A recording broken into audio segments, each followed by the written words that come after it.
आजचा जो आपला टॉपिक आहे तो मास आणि वेट.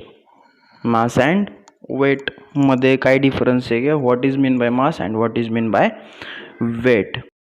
मास म्हणजे काय आणि वेट म्हणजे काय?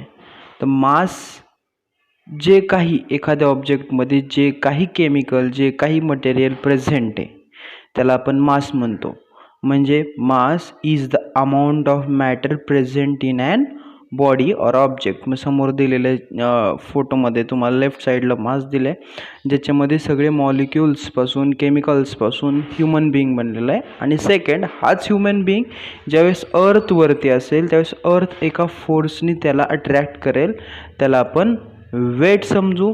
म्हणजे वेट हे फोर्स आहे आणि मास हे क्वांटिटी आहे, ज्याच्यात फक्त अमाऊंट ऑफ मॅटर असते.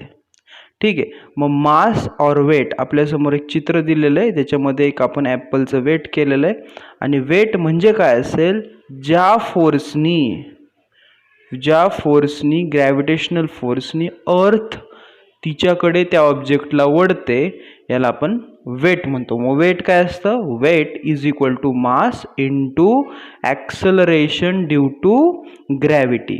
समोरच्या एक्झाम्पलमध्ये पाहिलं आपण की एक ॲस्ट्रॉनॉट्स आहे, त्याचं वेट 120 गुणिले 10 म्हणजे 1200 न्यूटन आहे.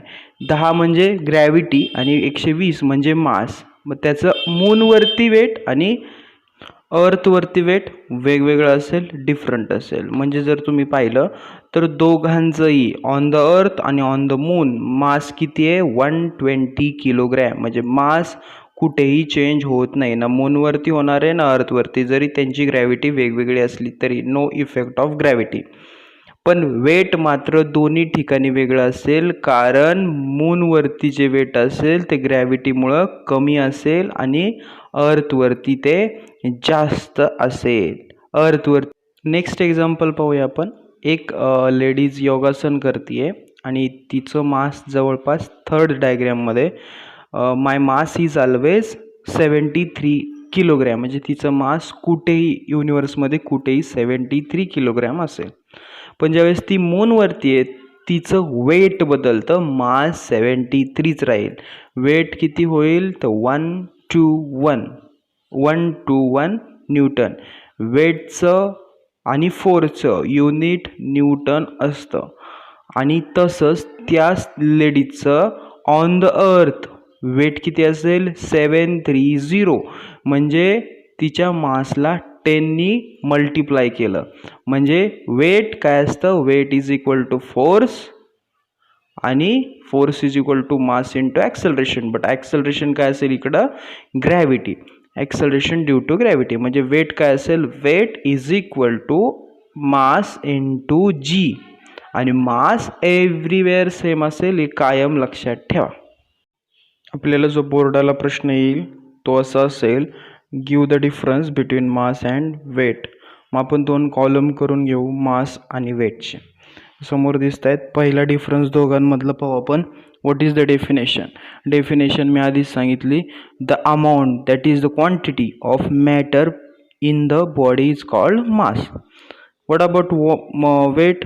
Weight is the force. Weight काय असतं? Force by which the earth attracts towards its centre. सेंटरच्या दिशेने जी वस्तूला ओढतं त्या फोर्सला वेट म्हणतो आपण. Second, mass is scalar quantity. That means मासला डायरेक्शन नसतं. मग याचा डिफरन्स काय असेल? Weight is vector quantity. It is always directed towards the centre of the earth. Third option आपला थर्ड जो डिफरन्स असेल तो काय असेल? Mass of the body is always constant everywhere in the universe. युनिवर्समध्ये 2 गोष्टी कॉन्स्टंट असतात, एक ग्रॅव्हिटेशनल कॉन्स्टंट आणि एक मास एव्हरीवेअर. ठीक आहे. पण वेट मात्र चेंज होतं as gravity changes. Weight of the body vary place to place and become 0 on the centre of earth and for away from the surface. एका पॉईंटला पृथ्वीपासून खूप दूर गेल्यावरती वेट 0 असतं, ग्रॅव्हिटीसुद्धा 0 असते आणि सेंटरला ग्रॅव्हिटी आणि वेट 0 असतं अर्थच्या.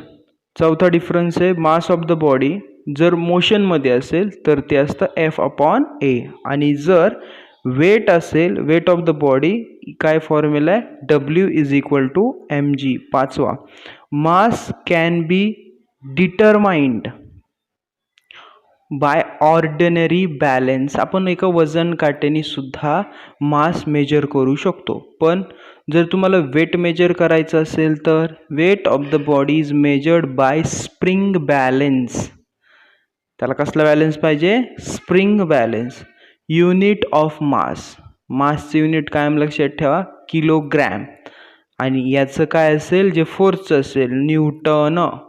न्यूटन दोघांची असं युनिट लक्षात ठेवा, मासचं किलोग्रॅम आणि न्यूटन आहे वेटचं.